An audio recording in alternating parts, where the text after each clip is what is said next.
Hello, this is Chef John from foodwishes.com with Perfect Picnic Pasta Salad. That's right, the pasta salad is almost always the most disappointing side dish at the picnic or cookout.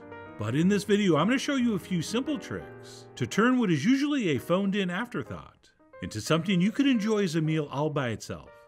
Not that you should, since this is the perfect side for some grilled meat. But if you had to, you could. And to get started, we're going to cover the first thing that makes for a great pasta salad, and that would be a large quantity of a very high quality, perfectly emulsified vinaigrette, which will begin with a few generous spoons of Dijon mustard. And then to that, we're going to add 2 different vinegars, starting with the very sharp and flavorful apple cider vinegar, plus the equally flavorful, but milder and less acidic rice vinegar. And then we'll go ahead and season that up with a little pinch of salt, some sugar, and just for the heck of it, a few shakes of cayenne. And once we have all that together, we'll go ahead and grab our whisk and give this a quick mix before we add our oil. And by the way, if you turn this video off because you don't like mustard, you really should turn it back on, since our final product is not going to taste like a mustard dressing. It is just going to taste like a delicious dressing. And that's it. Once we've whisked that for about half a minute, we can start whisking in our oil, starting very slowly at first. Okay, we're just drizzling in like a teaspoon at a time. And we'll continue with those small additions until we can tell it's starting to emulsify. And how we'll know that is the texture will start to get thick, which means the oil is being suspended in the vinegar versus staying separate, where if you stop whisking and just like a minute it would separate into the 2 components again. All right, a properly mixed dressing is going to stay thick and rich and beautiful looking even after like hours. But anyway, once our vinaigrette starts to thicken up, we can get a little more aggressive with our oil. Oh, and let's just say for the sake of argument, you have a muscle spasm in your arm, and you accidentally splash in too much oil. Do not panic, just relax, and simply just keep whisking, but on one side of the bowl, just mixing that probably too much oil in little by little, until eventually it disappears, at which point you are ready to add some more. And you'll see the more oil you add in, the thicker your vinaigrette's going to get. And yes, if you want to do this in a blender, go ahead. But then you have to clean a blender, and I don't. Plus, I get to tell people I worked out today. And besides a perfectly emulsified vinaigrette, the other secret here is making a very large amount. All right, for a pound of pasta, I want at least 1.5 cups of dressing, which sounds like a crazy amount, but it's not. That is what you need. And then the last step here, once we're very happy with the viscosity of our vinaigrette, is we'll go ahead and whisk in a whole bunch of freshly chopped herbs. And of course, we will list these in the ingredient list, but I'm using just about everything. Tarragon, dill, parsley, chives, just to name a few. And that's it, our pasta salad dressing is done.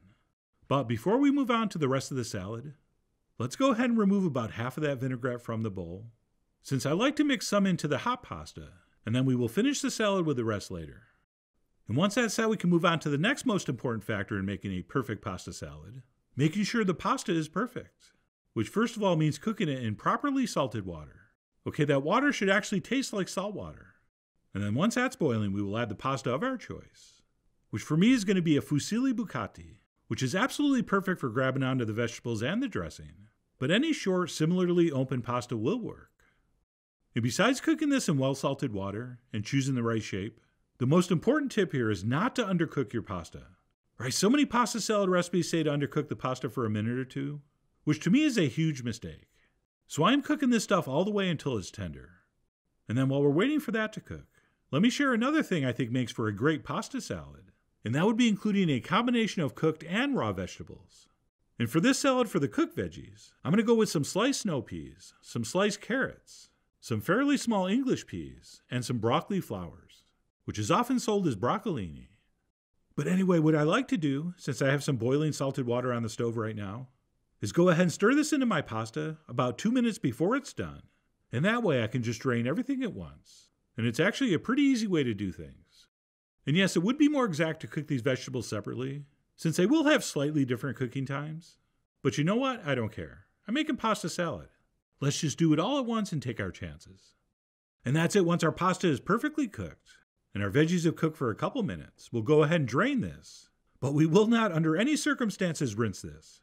Right? Just drain it very well, and then add it unrinsed and piping hot right into that dressing in the bowl. At which point we'll take our spatula and give this a thorough mixing. And by tossing this hot pasta in the vinaigrette at this point, I really do think it soaks in all those flavors much better. And the final product is going to be significantly more flavorful. And what we want to do here after the initial spatulation is let it sit for a few minutes and then give it another toss. And we will do that like 4 or 5 times until our salad cools down to somewhere between barely warm and room temperature. And by the way, please take a very good look at those beautiful bright green veggies, since that is not going to last. Okay, when you toss blanched vegetables with an acidic vinaigrette like this, that nice color is going to fade quickly. But we don't care, or at least I don't care, because not only do I want the vegetables absorbing the flavor of the vinaigrette, I want the vinaigrette and the pasta absorbing the flavor of those cooked vegetables. And for that, I will sacrifice a little bit of visual attractiveness anytime. Besides, after we do the next step, I don't think anyone's going to notice. And that's because once our salad cools down, we're going to go ahead and toss in a whole bunch of beautiful, fresh, colorful raw vegetables, including an array of diced peppers. And I'm using some nice colorful sweet bells. I also like to toss in a whole bunch of sliced cherry tomatoes. And then we'll also, if we want, toss in a little bit of diced onion. And I went with some red and green. And then I'm also going to toss in a couple big pinches of salt, which of course we will taste and adjust for later. But I know I'm going to need at least that much. And then last but not least, we will add the rest of our reserved vinaigrette. And then we'll grab our spatula and give this a final toss before we wrap it up and pop it in the fridge until it's thoroughly chilled. All right, you can serve this now, but it will be so much better if you don't, and you give it a little bit of time in the fridge for all these ingredients to get acquainted. Okay, I don't think I've ever been to a party that was awesome right when it started. Okay, it takes a little while to rev up, and a pasta salad is exactly the same way. And that's it. Once that's chilled in the fridge for an hour or two, we can go ahead and pull it out, and we'll give it the old toss and taste, mostly checking for salt. And of course, you will adjust as you see fit. And then once we're happy with that, we'll transfer it into some kind of serving vessel. And we'll go ahead and garnish the top if we want, which I'm going to do with some more of the fresh herbs I used in my dressing, including some freshly picked dill, some freshly sliced chives, and then, believe it or not, some thyme flowers, which you have to pretty much grow your own thyme to get, which you really should, since they look like this. And that's it. What I consider the perfect picnic pasta salad is ready to enjoy. And that, my friends, was just tremendous. And even though it really doesn't look like it at this point, that crazy amount of dressing we used really paid off. Okay, unlike 95% of the other pasta salads out there, this one explodes with flavor in every bite. And yes, of course you can use all raw vegetables here, but to me, one of the keys is having that combination of soft, tender, sweet vegetables combined with those crisp, raw, fresh vegetables. All right, to me, that's one of the things that makes this kind of salad so superior. And by the way, the technique I showed here, as far as how to make the dressing and how to mix it in, that is going to work no matter what kind of vinegars you use. So if you'd rather use a wine vinegar or some balsamic or a combination, go ahead. I mean, you are, after all, the Joan Jett of your vinaigrette. So as usual, feel free to tweak and adjust this to your tastes. Oh, and in case you're wondering, the difference between a pasta salad and a picnic pasta salad is that a picnic pasta salad traditionally has vinaigrette instead of a mayonnaise or egg-based dressing, since theoretically that's going to keep better and be safer out in the sun for like 5 hours. But because a vinaigrette-based dressing is usually not as rich and decadent, these kind of salads just don't get the same love as your typical macaroni salad. But if you follow the tips we've shared here, you're going to have something that's every bit as enjoyable. And instead of just some random bowl of boring between a potato salad and the macaroni salad, you might actually end up with something that's the highlight of the picnic. Which is why I really do hope you give this a try soon. So please follow the links below for the ingredient amounts, a printable written recipe, and much more info as usual. And as always, enjoy.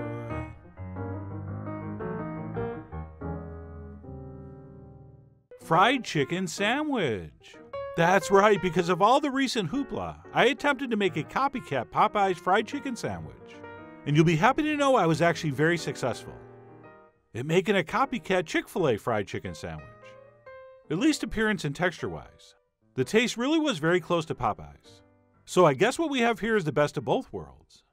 And to get started with this incredibly delicious hybrid, what we'll do first is make our marinade, which is going to consist of some buttermilk, some salt, some hot sauce, and then by far the most important ingredient in this entire operation, some dry ranch dressing mix. And the one I'm using here is from a certain valley that's fairly well hidden. But anyway, we'll go ahead and mix this up.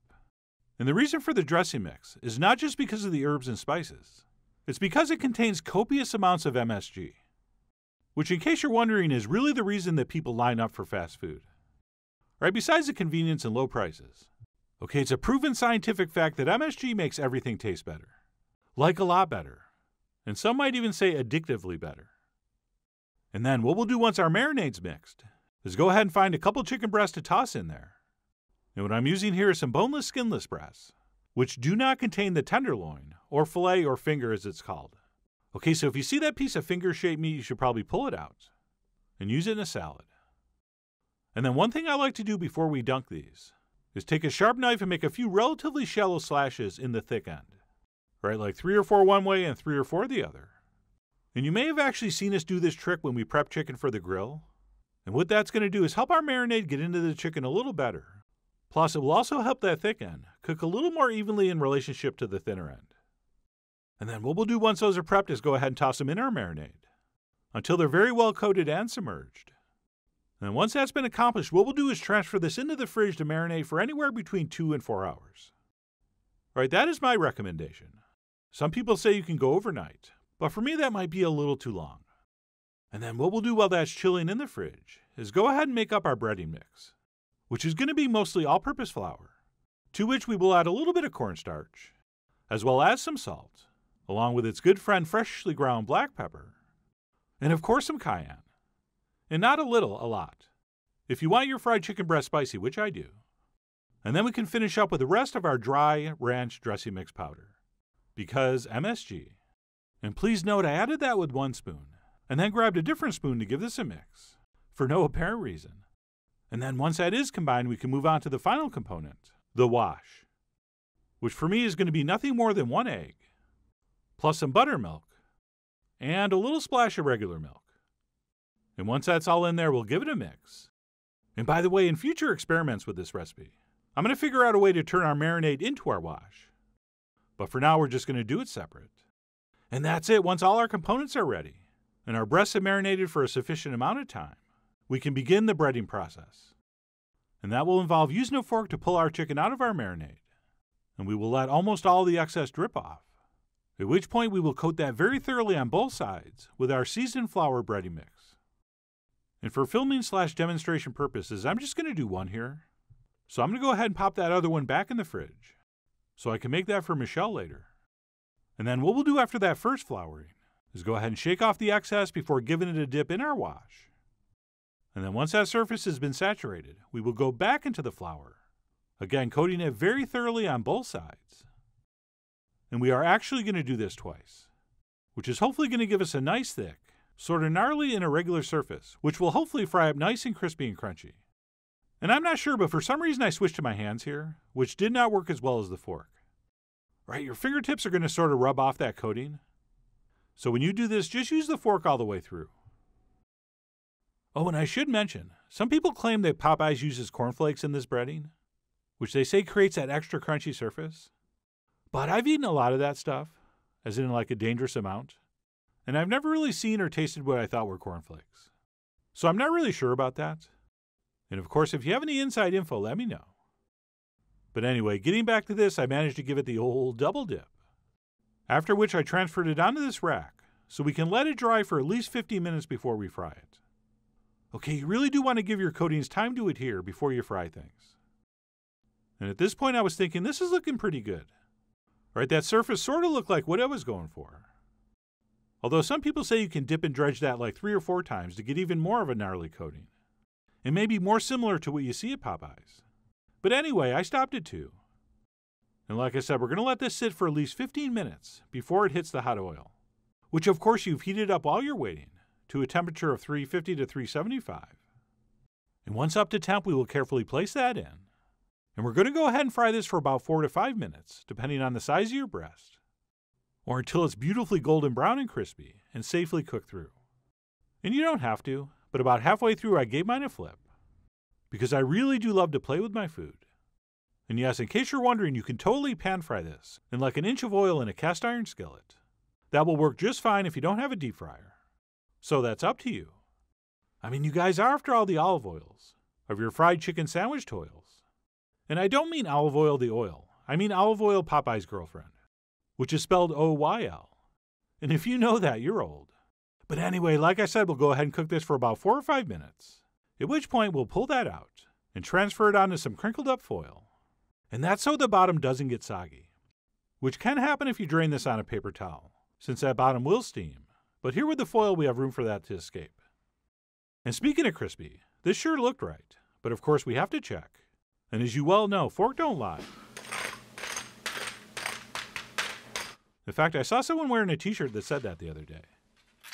But anyway, that sounded just about right. On both sides. And I couldn't wait to see if it tasted right. So I spread some mayo on a lightly buttered and toasted hamburger bun. And for the full fast food experience, do not buy some beautiful artisan bun from a bakery. Right, go to the grocery store and look for the package that has the most ingredients, because that's the one you want. And other than the mayo, the only other thing this is going to get is some sliced dill pickles. And then we will place our absolutely gorgeous chicken breast on the top. And then lean our bun like this, and take a bunch of pictures, at which point we'll place our bun directly on top, and take a bunch more pictures. And then, finally, about 10 minutes later, I went in for a bite, which, as you're about to hear, was still very crispy.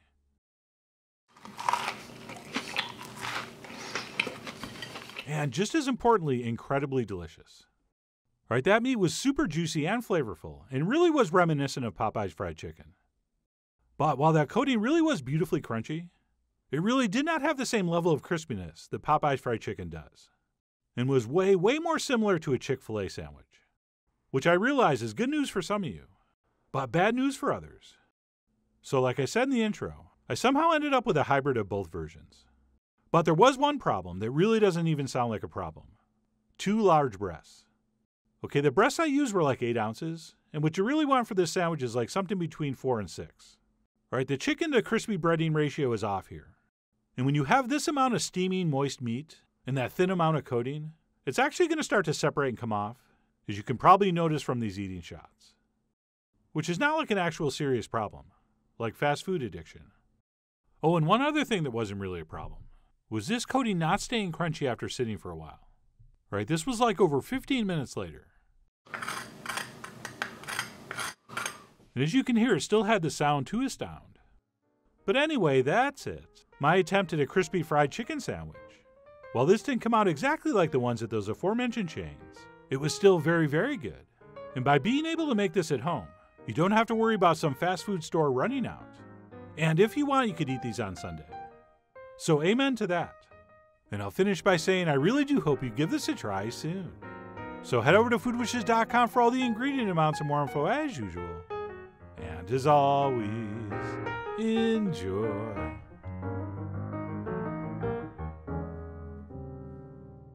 Chicken salad summer rolls. That's right, I love chicken salad sandwiches. But every once in a while, for a change of pace, I will do this gluten-free, low-carb, more exciting version. And if you're not familiar, these summer rolls are as fun to make as they are to eat. And by the way, if wrapping things in rice paper is not already a part of your life, it really needs to be. So please pay attention. And to get started, we'll need to mix up whatever our favorite recipe for chicken salad is, which always begins by cutting up or shredding some cooked chicken.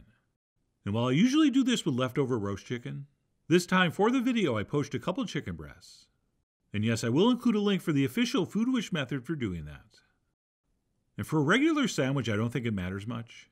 But for these tubular summer rolls, I think these longer torn pieces of chicken are going to work out better, since if we cube it up with a knife, it's more likely to fall out as you eat it. And I really want to be able to eat this fork-free.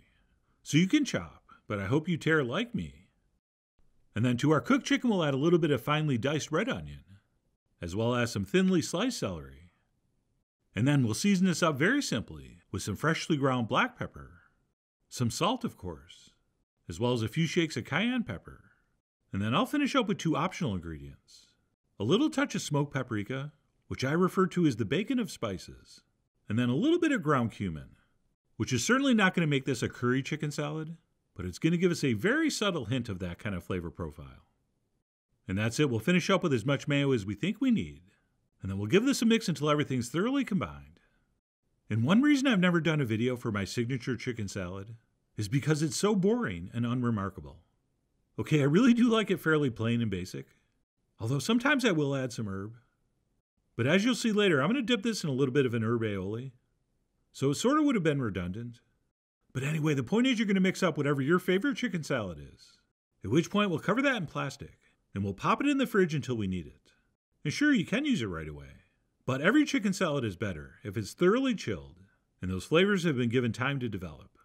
And that's it. Once our salad is set, we can move on to the real star of the show, some rice paper wrappers, which look and feel exactly like thin pieces of translucent plastic.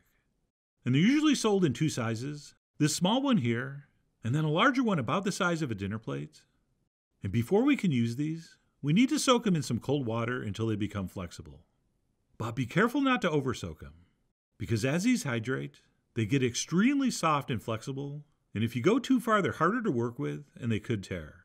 So I'll generally soak them until they just start to get flexible, and then I'll just shake off most of the excess water, and then lay it down on my work surface still damp. And that way, by the time this is filled and I'm ready to roll, it will be fully hydrated and hopefully easy to work with.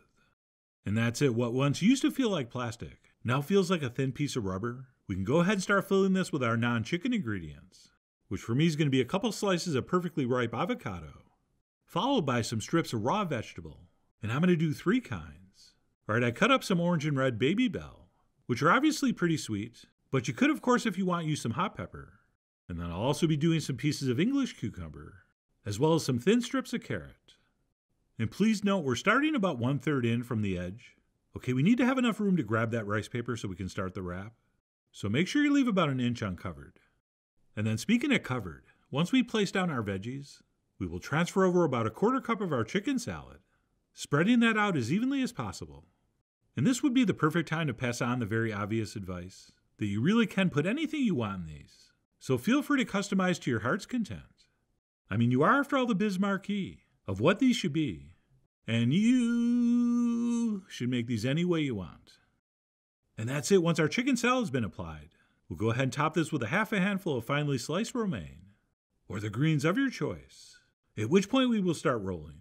Oh, and pro tip, do not trim your fingernails right before you make these.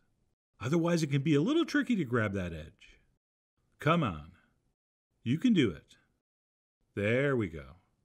And what we'll attempt to do is roll this up, hopefully trapping everything inside, and we'll tuck those ends in the best we can. And even though it's ultra thin, it's actually surprisingly tough, and as long as you don't overstretch it too much, you should be able to roll it up without it tearing. Unless, of course, you're filming, which in that case, you're definitely going to have a hole. But relax, we're going to roll this in a second wrapper anyway, which I only do if I'm using the small wrappers like this. Okay, if we use the bigger 8 or 10 inch wrappers, by the time we roll it up, we're going to have like 2 layers of that rice paper, which I think is the perfect thickness. But when you use these small ones, when you roll it up, you're only going to have a single layer. Just a single layer, just a single layer. So for this size, we'll just soak a second one until soft, and then we will wrap our roll. Or is it roll our wrap? Either way, when we do this second one, we can kind of stretch it a little tighter. And if everything goes according to plan, once we finish, we should have a fairly tight, very beautiful summer roll. And even with 2 layers of rice paper, it is still going to be pretty much see-through, which is really what makes these so visually interesting. I mean, a couple slices of whole wheat are fine, but you cannot see through them. So advantage, rice paper. And I'm just going to make 2 and eat them right away, so it really wouldn't matter. But if you are going to make these ahead, I like to transfer them onto a plate that has a barely damp paper towel on it. And then I'll simply drape that over, and then cover it with plastic, and that will prevent your summer rolls from drying out. And if you're going to line up a whole bunch, make sure there's a little bit of paper or a little bit of plastic between each roll, since they can stick. And yes, believe it or not, these will hold overnight. But anyway, forget holding and storing. I'm going to eat these right now. So I went ahead and placed those next to some lemon and herb aioli, and I will include what went into that in the written recipe. And that's it. Our beautifully colorful and highly provocative summer rolls are ready to enjoy. And if I wasn't filming this video, I would just grab this and start dipping and biting. But as you may know, I'm contractually obligated to take some pictures. So I'm going to go ahead and slice this in half so I can show off the inside. After a little bit of food styling, of course. And by food styling, I mean sticking that piece of chicken back where it came from. So I took a few pictures and then moved on to the official taste test. And as fun as these are to make, and as fascinating as that rice paper is to work with, these are also highly entertaining and addictive to eat. All right, there's something about that thin but chewy texture of the rice paper on the outside that really does make this thing better than the sum of its parts. And don't get me wrong, the parts are really good, even if you use a fairly boring chicken salad like me. But that it's encased in that stretchy, thin, translucent membrane just makes these, for the lack of a better term, fun to eat. And while these of course aren't no carb, compared to a couple slices of bread they are very low carb, not to mention gluten-free, in case you or your loved ones happen to swing that way. Oh, and one small production tip. I should have thinned my dipping sauce out a little more, so I could drag the roll through without the ingredients sort of sticking and staying in the sauce. Although that really is a minor quibble. But anyway, I really did enjoy that first one. And I'm going to move on to the second one, which I won't bother to cut, and I'll just eat like I normally would. And of course, if you got some kids running around, I cannot think of a better summertime culinary project than this. All right, mix up a salad, whether it's chicken or tuna or something else, and slice up a few veggies, and then let the kids wrap their own rolls, or of course, roll their own wraps. But anyway, that's it, what we're calling chicken salad summer rolls. Oh, and in case you're wondering what the difference is between a summer roll and a spring roll, I've always heard that a spring roll was fried, and a summer roll was served like this, uncooked. But I could be wrong, since some of my favorite Vietnamese restaurants call these spring rolls. But no matter what you call them, or what you put inside, I really do hope you give these a try soon. So please follow the links below for the ingredient amounts, a printable written recipe, and much more info as usual. And as always, enjoy. Peanut dipping sauce. That's right, this is the new improved peanut sauce recipe that you saw featured on our beef satay video, and I promised I'd show you how to make it. And you know what? That's just what I'm about to do. So we're going to start in a mixing bowl with some peanut butter. And I'm not using those name brands that are all chock full of emulsifiers and stabilizers and sweeteners and all that kind of stuff. We are using pure, all-natural, hippie-style peanut butter, which is just made from peanuts and a little bit of salt. And by the way, if you do use those name brands, you will have to adjust the sugar in this recipe, so heads up. But anyway, we're going to need some what they call natural-style peanut butter. To that, I'm going to add some very, very finely minced garlic. I'm also going to dump in some brown sugar. And I really should have broke that up because now you know the exact shape of my measuring spoons. We're also going to add a splash of fish sauce and some soy sauce and a little bit of sesame oil, which may seem a little redundant with the peanut butter, but it's definitely not and very important in this. And then to balance all that richness, we need to put in some freshly squeezed lime juice. And then almost last but not least, a little bit of hot sauce. I'm using sriracha, but you can use anything you want, including but not limited to cayenne pepper. And then I'm just going to let that sit there like that. No need to mix it yet, because what we're going to do next is heat up the last and not so secret ingredient, coconut milk. So I'm going to pour a small can of coconut milk into a small saucepan, place that over medium heat, and as soon as that starts to simmer, we're going to pour it over the rest of the ingredients. And that hot coconut milk is not only going to thin out the sauce, but that heat's going to help wake up all the flavors and meld everything together. And as soon as that's incorporated, your peanut sauce is pretty much done. And yes, of course you're going to taste and adjust. This is absolutely one of those recipes you're going to have to adjust to your palate. You might need a little more acid, a little more soy or fish sauce for some salt. You may want to spice it up a little more. All right, so consider this a base, consider this a template that you can then tailor to your personal tastes. And once you have tasted and adjusted, you're ready to serve. And you can totally slop it on just like this. But what we like to do around here is pretty it up a little bit. So I'm going to add a little bit of diced hot red chilies, maybe some chopped cilantro, and definitely some chopped peanuts. And that is now fully garnished and ready to present to your guests. So I know we did have a previously posted peanut sauce recipe, but I do prefer this new method, new formula. And you can see that gorgeous, luxurious texture. And as good as it tastes on that freakishly small metal spoon, it's pretty much fantastic on any grilled meat. Also a perfect dipping sauce for spring rolls. And if you swing that way, you can even use this as a sauce for grilled vegetables. So anyway, I really do hope you give this new and improved peanut dipping sauce recipe a try. Head over to foodwishes.com for all the ingredient amounts and more info as usual. And as always, enjoy.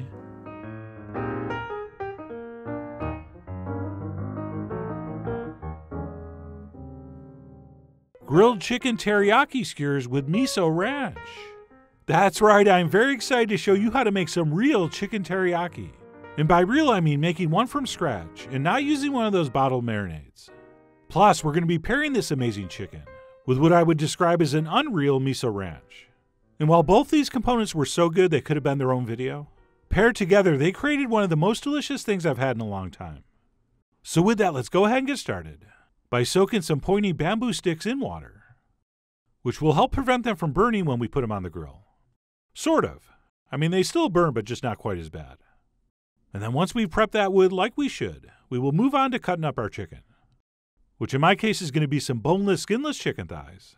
And we're going to try to cut these into some fairly equal-sized chunks, which can be a little bit of a challenge, since quite often these are going to vary in size. But my basic strategy here is to cut off that smaller, flatter side to make one piece. And then we can go ahead and cut that other fatter side in half to make 2 more pieces. And we can use the same strategy for the bigger pieces as well. Except on the larger thighs, we might get 4 chunks instead of 3. And if you happen to see any cartilage or connective tissue, you can go ahead and trim that off. But we don't really need to or even want to trim off any of that white fat. That's going to add flavor. But anyway, I went ahead and cut up 2 pounds of chicken thighs as shown, at which point we can go ahead and add the rest of our teriyaki ingredients, beginning with a whole bunch of soy sauce. And don't use low sodium for this. All right, we need the sodium. And then to that, we're also going to add some sake, which as you know is rice wine, as well as something called mirin, which is also a rice wine, but much, much sweeter.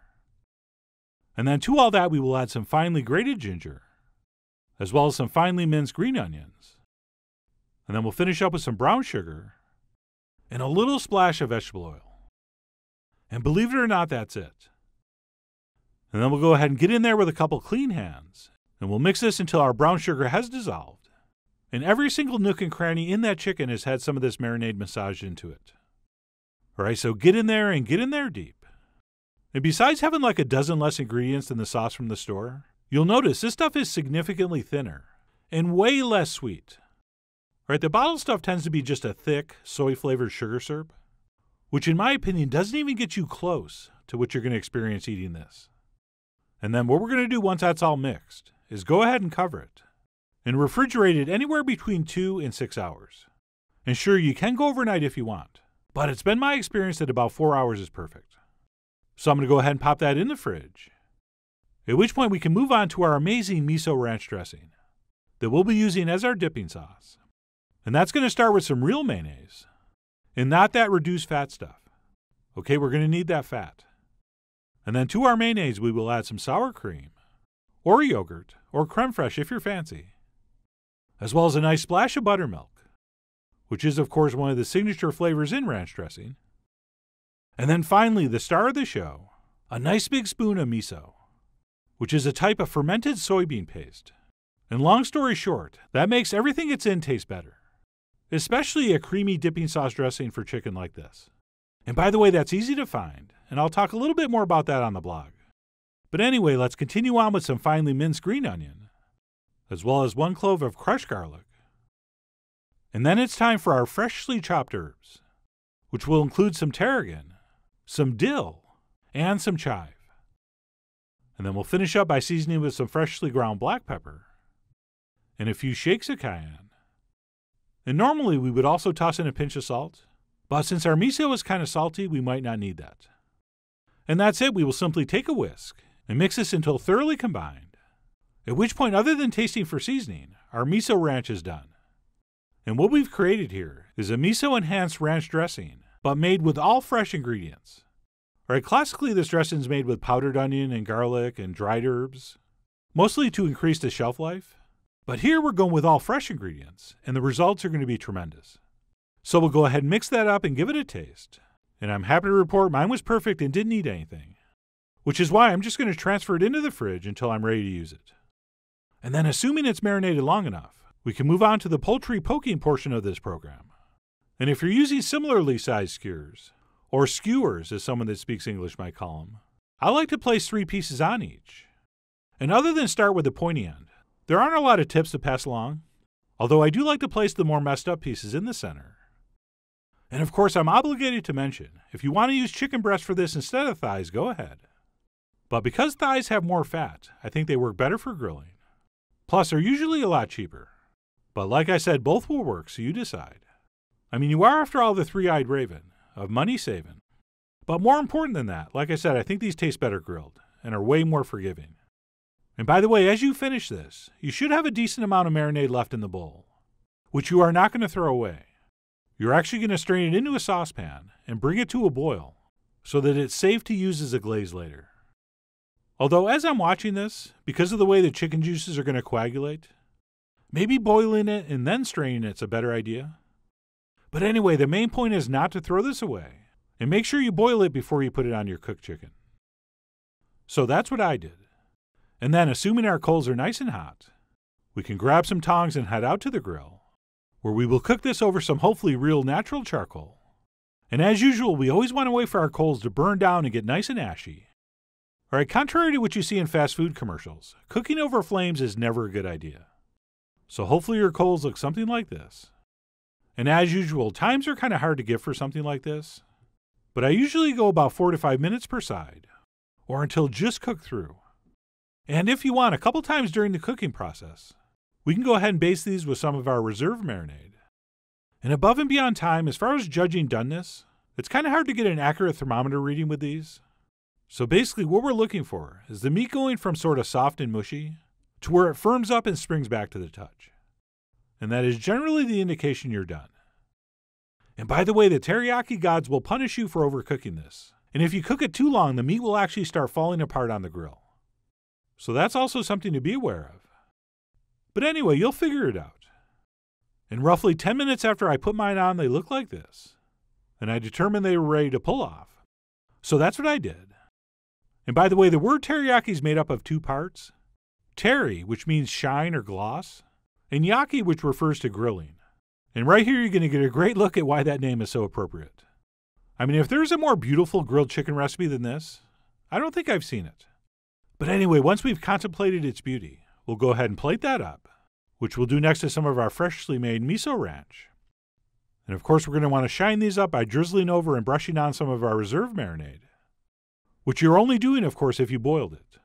Otherwise, that is a lawsuit waiting to happen. And then for one last final touch, I sprinkled over a little bit of toasted sesame seed. And that's it. I'm going to grab one and go in for the official taste. And maybe the first piece we will eat plain, so we can really appreciate what a real quote-unquote teriyaki chicken tastes like, which may be quite a bit different than you're used to, and hopefully significantly better and more complex, and not nearly as sweet. But as good as this was undipped, which was super, super good, the combination of that smoky, slightly sweet grilled chicken with that cold, refreshing, herbaceous, tangy dressing is just an absolutely perfect pairing. I mean, both of these components are world-class recipes by themselves, but together they create something the guests at your cookout are going to be talking about for the rest of their lives. Maybe longer. And by the way, I have no idea why I'm trying to use a fork here. I should have went full cookout and just ate with my hands. But anyway, that's it. Grilled chicken teriyaki with Miso Ranch. Right, we're always hoping with things like this that they taste as good as they look, which in this case seems impossible, but it really does, which is kind of incredible when you consider just how simple this recipe is. So whether you pair it with this amazing Miso Ranch or not, I really do hope you give this a try soon. So head over to foodwishes.com for all the ingredient amounts and more info as usual. And as always, enjoy. Sufferin Succotash salad with barbecue dressing. So much to my amazement, this is my new favorite cold salad for the summer, using some similar ingredients to succotash. Not exactly succotash, but that's okay, because really not that many people like succotash. So you should probably rename this something, I don't know, a little sexier, more appealing than succotash salad. But that's what I'm calling it, just because, I couldn't think of anything else. So check it out. This starts with a very simple, very basic barbecue sauce vinaigrette, which is simply a couple tablespoons of barbecue sauce. I'm using SFQ, but any barbecue sauce will work. Something a little spicy, I think, would be nice. To that, I'm going to add some rice vinegar and some vegetable oil. Now, you could use a very light olive oil here, right, or just a regular light salad oil. I'm going to whisk that up. Thanks to the viscosity of the barbecue sauce, this is going to emulsify very quickly, meaning the oil and the vinegar are not separate. They are equal and together. All right, then the veggies are going to start going in. And the secret to this salad's deliciousness is this: raw, sweet corn. Do not cook it, do not grill it, do not do anything with it. Simply take a sharp knife and shave the kernels off the cob into your bowl. You really want that cold, raw, sweet crunch of the corn. All right, to the corn, I'm going to add 1 can of rinsed white beans. I'm going to add 1 diced red bell pepper and 4 green onions that I chopped up. That's it. Oh, by the way, at this point, I was like, wait a minute. I forgot to put the other ear of corn in. So I shaved another ear of corn in. So there was 2 total. I'm going to toss it with that dressing, with that barbecue sauce vinaigrette. And that, believe it or not, is done. Now, you could serve this right away. But if you can let this sit a couple hours, toss it a couple times, it gets even better. And if you could do this overnight, oh my God, the next day, you're talking about a seriously stupendous succotash salad. And I tasted this, and I thought it was going to be good, but I had no idea it was going to be this good. What a great combination of textures. The soft, smooth white beans, the crunchy sweet corn, the crisp, bittersweet peppers, and then that green onion to finish. Just perfect. This is like, I got to bring something to the barbecue or the picnic, and I don't know what to bring, and I don't have a lot of time or money. This is probably a great option. Okay? So there you go. Sufferin succotash salad. And of course, I said Sufferin because I'm making fun of the old cartoon. All right, but there's no suffering involved here. This is like the opposite of suffering. So anyway, I hope you give this a try. Head over to foodwishes.com for all the ingredient amounts, as usual. And as always, enjoy. $1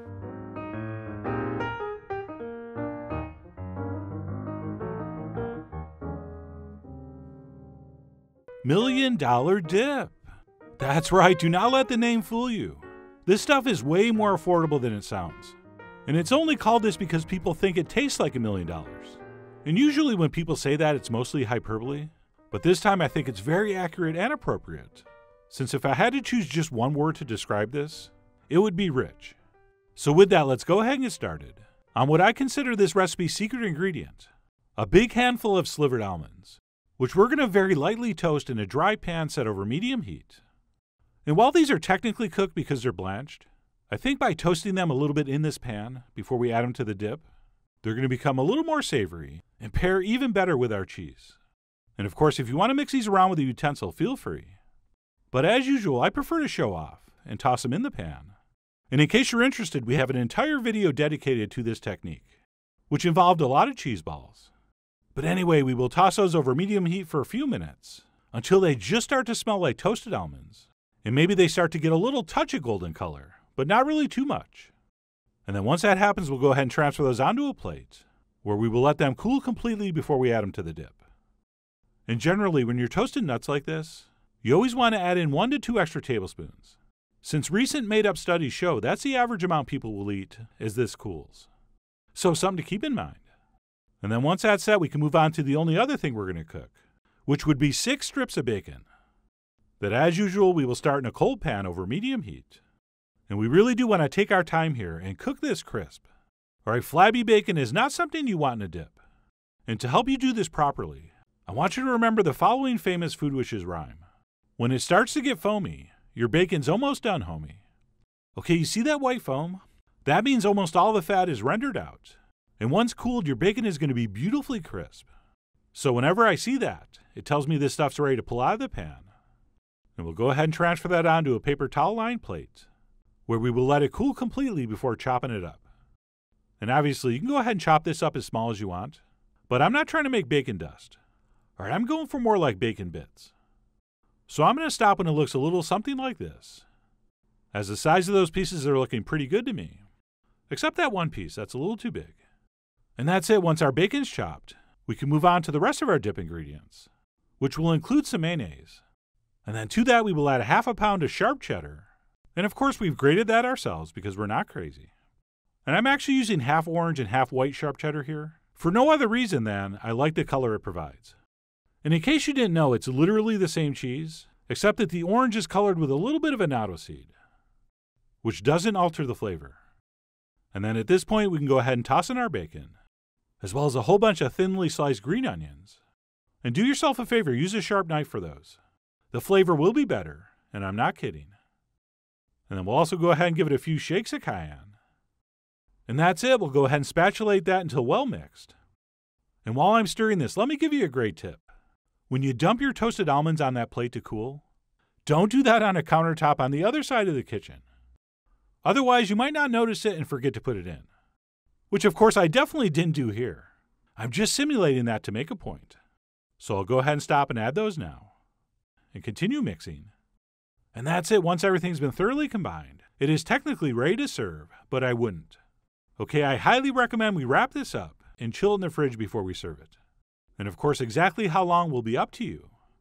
I mean, you are after all the 1% of how much chilling time is spent. But for me, I think it should chill for at least an hour. And longer is probably even better. And yes, overnight is fine. So you can make this the day before the party, no problem. But anyway, I let mine chill for a few hours before transferring that into a serving bowl, which is hopefully sitting next to a very specific type of cracker. You know, like the ones they serve at the fancy hotels, like the Ritz. And normally I would say taste this for seasoning, but you don't need to. All right, don't even waste your time. It's going to be perfect. But what we will do once that's transferred in is garnish the top with a scattering of green onions, as well as a little more crispy bacon. And that's it. Our $1 million dip is $1 million done. And speaking of dip, before we get into the taste, we have to make sure this actually qualifies as a dip. Meaning, it has to be soft enough so we can scoop some up with a cracker without it breaking. Which this was, but just barely. So it's probably not a bad idea to have some kind of knife or spreader near this, so that your guests can use that, because it is easier. And by the end of the party, you will have significantly less crumbs in this. But anyway, enough about the texture. Let's move on to the taste, which really is beyond incredible. I mean, just a plain old cheese dipper spread is amazing. But when you combine that smoky bacon and the green onions, plus the extra richness those almonds provide, this really is one of the most delicious and surprisingly decadent spreads or dips you will ever have. Which is why the name fits so perfectly. I mean, this truly is, in every sense of the word, rich. Oh, and if you're thinking, that looks a lot like Neiman Marcus dip, well, it is. It's the exact same recipe, which apparently at some point was rebranded. But no matter what you call it, if you're ready to have your taste buds taken up to the next tax bracket, I really do hope you give this a try soon. So head over to foodwishes.com for all the ingredient amounts and more info as usual. And as always, enjoy.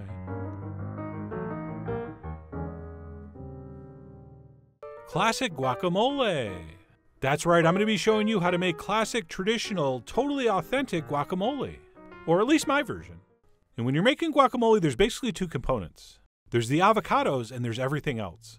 And we're going to be starting with the everything else. So first up, we're going to slice some serrano peppers, which sort of look like small jalapeno, although they are significantly hotter. And yes, we are going to use the seeds and everything. Don't be scared, it's going to be fine. So we will slice those kind of thin, all the way down to the stem, and I'm going to do 3 of those. And then once that's set, I'm going to take a nice big pinch of cilantro and give that a little bit of a chop. And by the way, please stop shaming your friends that don't like cilantro. It's not their fault, it's genetics. All right, for 10% of the public, cilantro actually tastes sort of like soap. So don't force them to eat it, don't make fun of them. Just be happy you're not one of them. But anyway, we're going to give that cilantro a little chop, and then pile it up on top of our peppers. And then we're also going to take about 1/3 cup of diced white onions and add those to the pile. And then we'll take our knife and give that a brief chopping. And what we're basically doing here is sort of mimicking if we prep these ingredients in a molcajete, which is sort of a large stone mortar in which guacamole is traditionally made. So to simulate that grinding process, what we're going to do is give this a quick chop, and then we'll sprinkle over some kosher salt, or some other type of coarse salt. And then we're going to proceed with what I call the old smear and chop. So using the flat of our knife, we're going to kind of smear that against the cutting board, which again, we're trying to sort of simulate the grinding action in that molcajete. And it's that coarseness of the salt that kind of helps the grinding process. And by grinding these ingredients, we're releasing much more flavor than if we just chop this stuff up and toss it in with our avocados. So this step takes a couple minutes, but it's totally worth it. So what we'll do is alternate between smearing and chopping until we've reached as fine a texture as we want. So some people are going to leave this fairly coarse, while others will prefer to grind this down to a fine paste. But anyway, that's up to you. You are the Jeff Spicoli of your guacamole. But I don't go that far. I like to go until it's right about here. And then what we'll do once that's done is simply set that aside and move on to prepping the avocados, which you probably know how to do, but I'm going to show you anyway. But before we get to that, make sure you're buying perfect avocados. All right, we don't want them soft or hard. We want them firm but yielding. And really what it should feel like when you press is sort of like modeling clay. That for me is the best description. And then what we'll do to prep these is go ahead and take off that little stem thing. I'll assume that's not the official name. And we'll take our knife and slice in right there until we feel the knife hit that seed, and then we'll simply continue cutting around. And usually we don't cut towards ourselves, but since that seed is stopping the knife, there's very little danger. And then once that's been cut all the way around, we'll simply twist the halves, and voila, we have separation. But we're not done. We have to remove the seed. And to do that, we will carefully but firmly tap that blade on the seed, embedding it about 1/16 of an inch deep, and then all we have to do is give it a twist, and that seed will come right out. And please do not make the rookie mistake of trying to pull the seed off the knife. That is how you're going to cut yourself. The safe way is put your fingers on the other side and just push it off. See that? So easy, so safe. And sure, if you see any weird brown things, you can go ahead and scrape those out. I think that was a seed sprouting, but I'm not sure. But anyway, once that's halved and pitted, all we have left to do is take a spoon and scoop out that beautiful green flesh into a bowl. And I should mention, unless you're the world's slowest avocado scooper, you don't have to toss this stuff in lime juice. It's not going to turn brown in like 5 or 10 minutes. So some people like to squeeze in lemon or lime as they go. I see no need. So we'll go ahead and halve, pit, and scoop our avocado. And I usually do 4 large Hass avocados, but these were a little small, so I did 6. And once that's set, we can move into final production. So to our avocados, we're going to go ahead and add some more freshly chopped cilantro, as well as our beautifully ground onion and serrano mixture. And then we're definitely going to need to add another generous sprinkling of salt. Avocados are very bland unless you add salt. And then last but not least, we'll squeeze in some fresh lime juice. Or if you're super weird, some lemon juice. And that's it. We'll go ahead and take a potato masher and mash this until it reaches our desired texture. Oh, and I should mention, a lot of people do like to throw in a handful of diced tomato into this, which I like, but my wife Michelle is not a big fan, so I guess I don't like them after all. But anyway, we're going to take our masher and mash this until it's as smooth or as chunky as we want. Personally, I don't like mine too smooth. I definitely want to keep a relatively chunky texture. So I'm going to stop right about here, which for me is perfect. And then once we've determined that's been mashed to perfection, we are pretty much ready to serve, but you have to taste this. It almost always needs another pinch of salt, and quite possibly a little more acidity. Oh, and if you're wondering about cayenne, no. Classic guacamole does not have any cayenne in it. So please do not, when no one's looking, sneak in a couple shakes of cayenne. So anyway, we're going to taste and adjust those seasonings. And once that's mixed up, you can go ahead and chill that in the fridge, or transfer it into a nicer bowl and serve it up. And I guess garnish the top with a little chopped cilantro, which is completely unnecessary, but I saw a little bit on the cutting board, so I tossed it on. And of course, make sure you have some chips around. And check it out, I poured a whole bag of chips into that basket, and not one single visible broken chip. Unbelievable. But anyway, that's it. Our classic, traditional, completely authentic guacamole is ready to enjoy. So let me grab a chip and go in and see how I did. And this stuff really is magnificent, which has very little to do with us. It's really the magic of the avocado. Okay, properly seasoned, there are a few things as uniquely delicious. And not to mention one of the world's healthiest foods. Avocado is one of the original superfoods, and so healthy for you, it will completely counteract the negative effects of the chips and the 6-pack of beer I'm going to drink with this. And while I've never had that theory verified by a medical professional, it sounds right. And apparently in this day and age, that's really all that counts. So anyway, that's it, guacamole. Like I said, we're doing this to honor National Guacamole Day. And what better way to celebrate a fake holiday than with a real great dip? So I really do hope you give this a try soon. Head over to foodwishes.com for all the ingredient amounts and more info as usual. And as always, enjoy.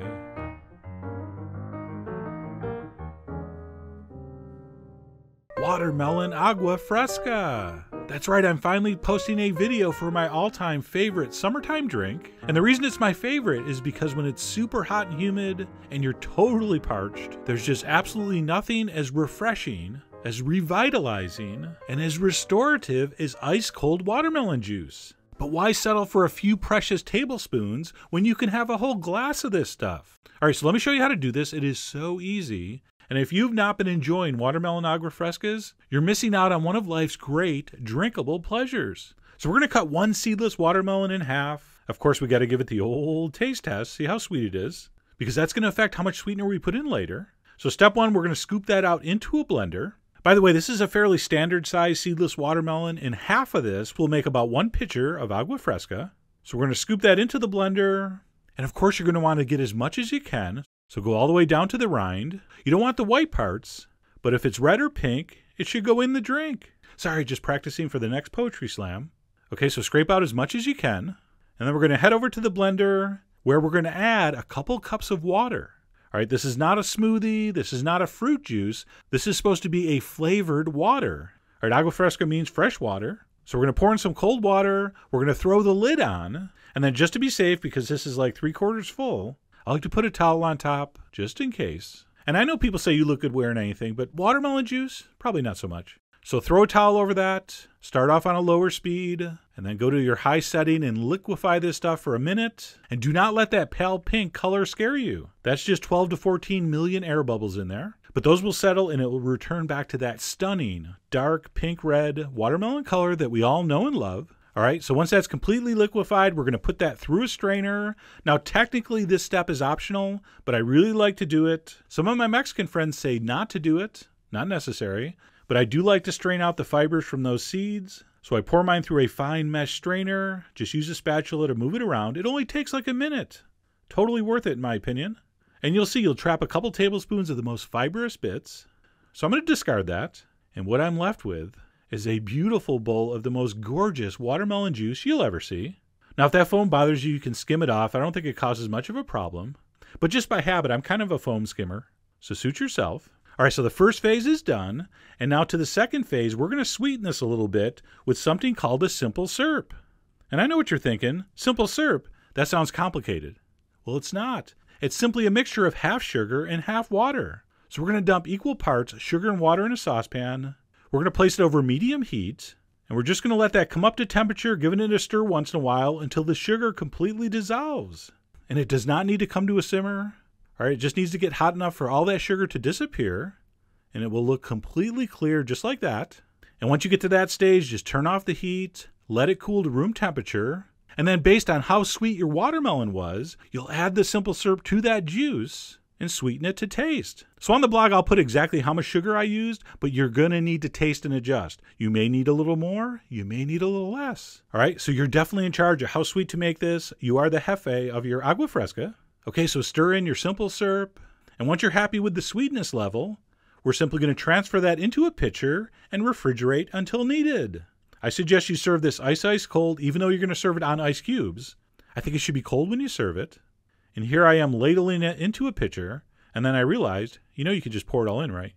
Which I did. And I spilled a little, but that's okay. I got plenty. And like I said, a half watermelon that size will give you just about one pitcher. And that's going to go in the fridge until I'm ready to drink. And you know what? I'm ready to drink. So we're going to take a tall glass filled with ice. And we're going to slowly ladle that watermelon agua fresca over the cubes. Of course, you could just pour this in quickly, but if you're doing a video, you want to ladle it over slowly so you have time to BS about how awesome it looks, which it does. You got to admit, that looks refreshing. And as refreshing as it looks, it tastes even more refreshing. So I'm going to go ahead and enjoy some of this with my freakishly expensive platinum straw. All right, if all you have is a plastic or paper straw, that's fine, I guess, but I do prefer the platinum. And that's it. There's not a lot else to say. Just a remarkably refreshing drink. Just the ice-cold, pure essence of watermelon with just a touch of extra sweetness. Like I said at the beginning, this is just so incredibly refreshing on a hot summer day. There's just nothing like it. And of course, it's fine in a glass, but if you want to get extra fancy, you could actually use the smaller watermelons and cut the tops off and use that to serve it in. Very pretty. And as far as embellishments, some people like to put a little mint, some people put some lime in, other people put like a couple cups of vodka. It's really up to you. I'm kind of a purist. I just like the watermelon with a touch of sugar. But it's summertime. Feel free to play around a little bit. In fact, I may use this as a base for a very special cocktail later this summer. So stay tuned for that. But in the meantime, here's what I need you to do. Go to the store, get a nice sweet seedless watermelon, and make this agua fresca. You'll be very, very happy you did, okay? So head over to foodwishes.com for all the ingredient amounts and more info as usual. And as always, enjoy.